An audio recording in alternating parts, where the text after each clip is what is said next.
Hey, this is Bonnie streaming from Awabakal and Warramai Land, and this is The Good Stuff on Newcastle Live. This is Good.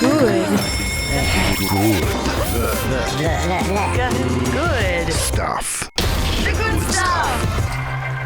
Welcome to The Good Stuff. We hope you've been enjoying some of the live performances we shot at the Cambridge Hotel last week, featuring some of our favourite local artists in some of our favourite spots around the iconic venue.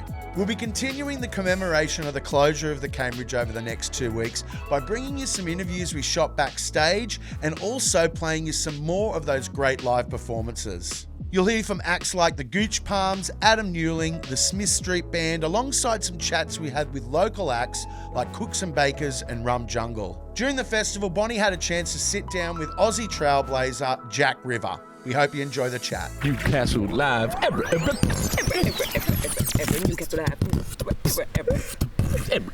Newcastle Live. First off, I'd love to start by talking to you about the Cambridge Hotel. You just did a killer set over sunset. It was beautiful. What do you think losing such an iconic music venue means for the Australian music scene? It's really, really sad and unfortunate because Newcastle plays such an important role in the kind of national music ecosystem. I grew up in Foster, and Newcastle's the biggest, closest city. So for so many, obviously Newcastle kids, but country kids as well that live, 2 and 3 hours away from Newcastle, we're losing a venue for us as well. And the size of the Cambridge is really useful and important to artists. That 500, 600 capacity is the size that a lot of Australian artists can play to and need to play to fill out their tours. You don't want to, when you get to a certain level, you don't want to be going too big or too small. So that's the venue I would be playing at right now. I played it a couple of years ago, and it's going to be devastating to lose that size venue and the vibe of the venue, and also just for regional Australians who come and see music here. Yeah. Well, speaking about the Australian music scene, you've just done something absolutely phenomenal with our soundtrack, Our Story.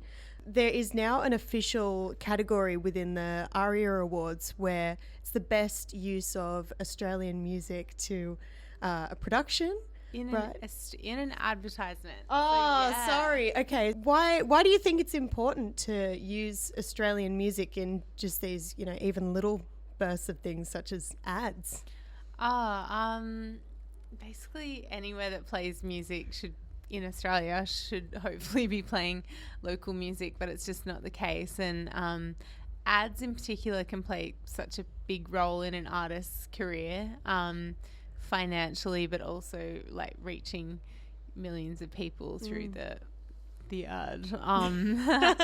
But yeah, I think that I don't know, on another level, using local music means you're using local creators and songwriters, and you're also celebrating a local story. And I think we are really missing that in Australia, when a certain state like Queensland uses a track from the US for, a 5-year-long campaign. You're missing out on platforming an awesome young local artist who actually reflects the people that you're talking about.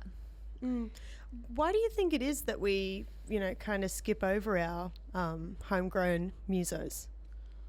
Well, I think in the first instance, people just don't think about it, and that's why the Our Soundtrack, Our Stories campaign was really impactful and important, because it was just a really simple thing. It came from the Olympics not playing homegrown music when Australian athletes were winning gold and silver or whatever.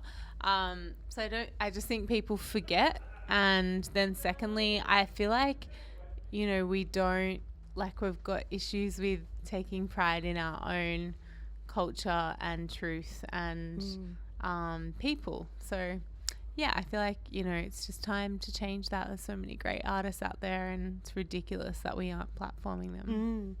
So you've just released a brand new album.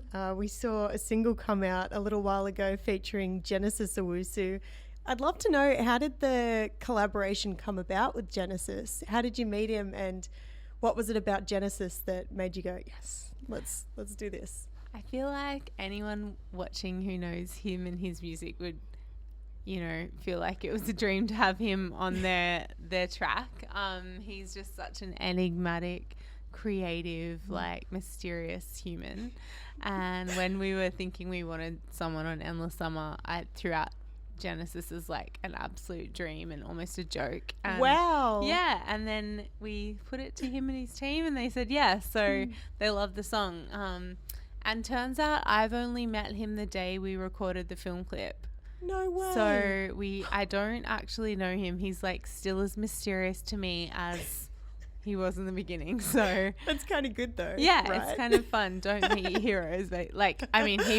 He's so lovely, but I feel like he's a celebrity to me. Almost. Yes. Yeah. I love that. Yeah. I always love watching Genesis perform. I just feel like he is this reincarnation of Prince with the way that he moves around the stage, and yeah, he's just gorgeous, and it was such a good fit. He is awesome. Yeah, he just made the track the thing that we were dreaming of, Matt Corby and I. Yeah, amazing. Well, Jack, thank you so much for spending some time with us. Thank you for having me, and big love to all the Novocastrians listening. Thank you so much. You're an absolute legend. Good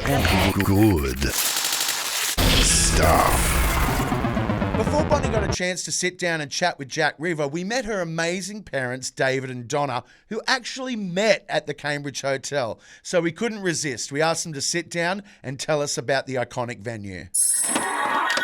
This is good stuff. Hi, I'm David Rankin, born in Newcastle many decades ago, and we now live in Foster. Yeah. And I'm Donna Rankin, and we are the parents of Jack River.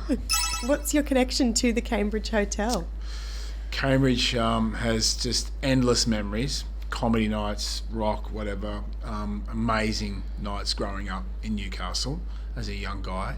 But surprisingly enough, Donna and I had our first date at the Cambridge Hotel 40 years ago this year. Wow. Yep. So it's just a really crazy moment to see Holly play on the closing night, and that's kind of put the two ends together. Donna and I met, and the stars aligned, and Holly's here. That was it. And, Yeah. That's incredible. Yeah. Was there a gig on that night? On the Yeah, first it was day? Donna. She was the star of the night. No, there was definitely music on. I probably can't remember that. Yeah, I can't remember anyone. You know, I had stars in my eyes. So there we go. So, but then, this the building that we're in across the road here, which was the old brewery. I worked for a Newcastle family for nearly 12 months as a leading hand here to renew it and renovate it. So that was amazing. So we used to go across every Friday afternoon for a year and just have a couple on the way home, or something. So Cambridge has been amazing, close to the heart. And so to watch it for all of these years and have it be such a crucial part of your relationship, how does it feel to see it go? I'm in one way saddened for the younger generation, but I believe in them, and I think they will revive, and out of the ashes will come. They need to go hard and hang on to what's going to come new, and really literally it's not a good word, but fight for it. The culture and the social connection that you need to have as a young generation coming up.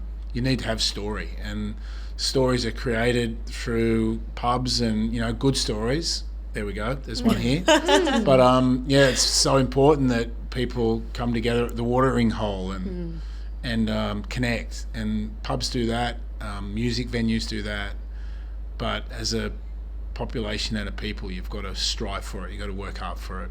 They'll go and get it again.